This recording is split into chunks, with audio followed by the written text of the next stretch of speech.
Bonjour à toutes et à tous. D'ici 2021, les vidéos sur Internet représenteront 82% du trafic Internet mondial. À ses débuts, le web mettait en avant l'écrit. Aujourd'hui, 78% des internautes dans le monde regardent des vidéos en ligne chaque semaine et plus de la moitié du contenu vidéo est actuellement consommé sur mobile. Le problème avec les vidéos, comme avec les photos, est qu'elles sont facilement détournables.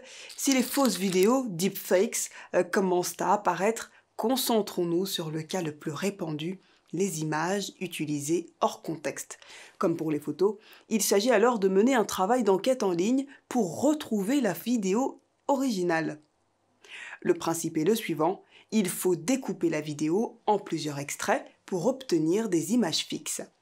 Une vidéo étant composée d'un très grand nombre de photos placées les unes à la suite des autres, il est possible d'en extraire quelques-unes et d'utiliser ensuite un moteur de recherche pour effectuer notre enquête. Mais comment faire quand on ne maîtrise pas les logiciels de montage vidéo ou que l'on manque de temps? Pas de panique, l'ONG Amnesty International a pensé à vous. Grâce à son outil YouTube DataViewer, vous pouvez isoler automatiquement certaines images issues d'une vidéo hébergée sur YouTube. Pour les plus à l'aise avec Internet, un autre outil vous permet de découper une vidéo en une série de vignettes. Il s'agit d'un plugin à intégrer à votre navigateur InVid. Quoi de mieux qu'un exemple pour vous aider à comprendre?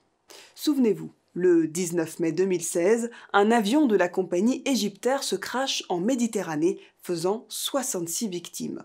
Bon nombre de vidéos apparaissent alors sur les réseaux sociaux, dont cette dernière, présentée comme ayant été tournée juste avant l'accident.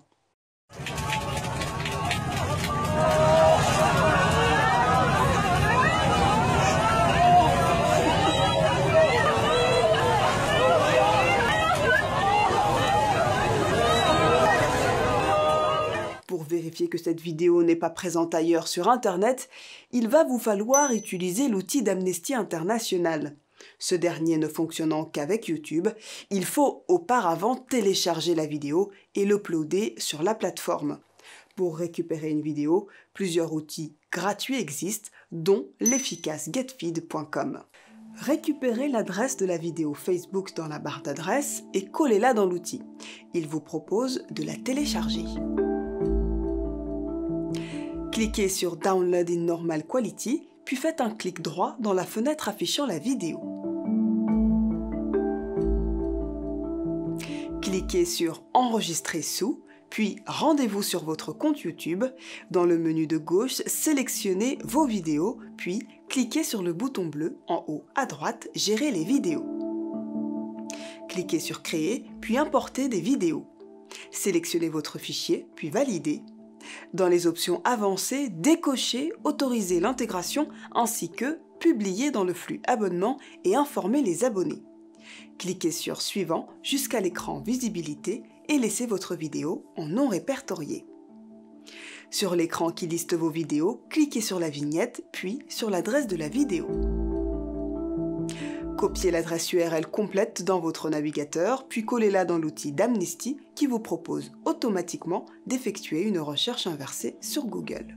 Quelques minutes de recherche nous permettent alors de réaliser que la vidéo est en réalité issue d'un vol entre Abu Dhabi et Jakarta qui a connu d'importantes turbulences le 5 mai 2016.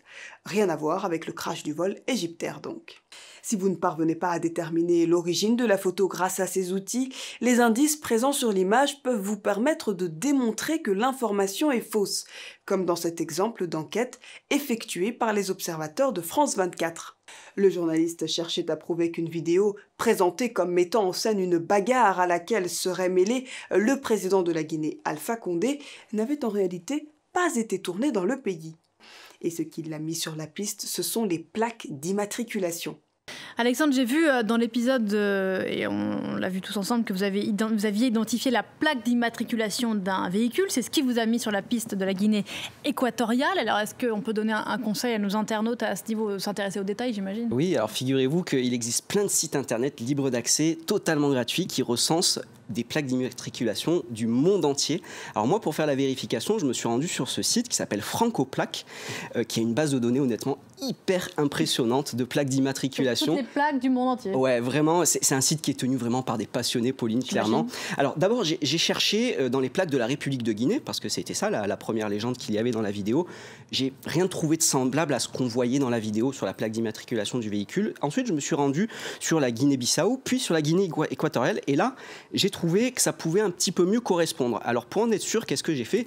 En fait, j'ai contacté l'un des gestionnaires du site Francoplaque, qui s'appelle Jean-Emmanuel Chevry, et clairement, en quelques heures, il m'a répondu, il m'a dit « Je suis formel, les plaques, ce sont des plaques de Guinée équatoriale, noir sur blanc, comme on le voit ici, avec le logo même de la Communauté économique et monétaire de l'Afrique centrale, la CEMAC. On le voit en haut à gauche dans la plaque et on voit son logo.